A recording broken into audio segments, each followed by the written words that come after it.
შეიძლება გითხრათ. მანან ვაკუჩავა ქვემოხატლის საინფორმაციო პორტალი. თქვენ წინა მომხსენებელსაც ვკითხე და ამიტომ თქვენს გითხავთ. თქვენ გზების დაგებაზე ისაუბრეთ ახლა სპორტის კუთხით სიახლეებზე და ანუ მაინც ალბათ თანხმდებით რომ თქვათ მაჟორიტარის კომპეტენციაში მსგავსი საკითხები არ შედის. ანუ ძირითადად უფრო კანონშემოქმედებით საქმიანობა ევალებათ მაჟორიტარებსთან. თქვენ რა სიახლე შეიტანით ამ კუთხით რომელი კანონის ინიცირებას გეგმავთ თუ შეგიძლიათ რომ გითხრათ? ან რაიმე ცვლილებებს კანონმდებლობაში რა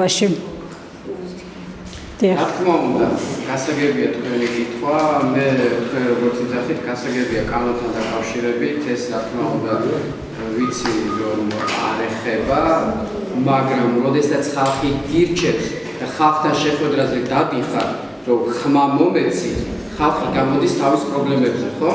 მოდით ავაღიაროთ, რომ აი გზის პრობლემა გვაქვს, გაზიფიკაცია. მაგალითად, მე ვიყავი კასუმლოში, აღმომედლოში 21 საუკუნეა. გაზიფიკაცია მანდ არ არის.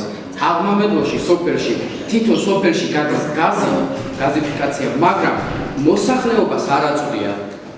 არ აქვს გაზიფიკაცია, კაბელიზაცია, სარწყავი წყლები, ანუ თვითონ ინფრასტრუქტურა მოწყობილი აქვს სარწყავი, მაგრამ წყალს არ აწოდებენ.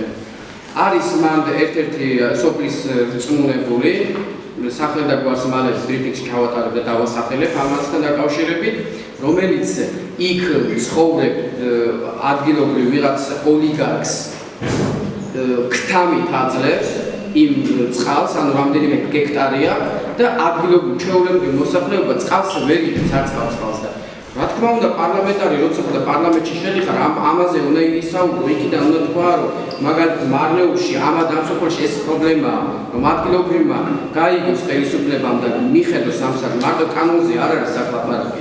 რა თქმა უნდა კანონზეც უნდა ვიმსჯელოთ იქ, მაგრამ ეს საკითხებიც უნდა იყოს. მაშინ თუ ჩვენ ამაზე არ ვილაპარაკებთ, მაშინ ხალხის ამ არჩევა რაში გჭირდება?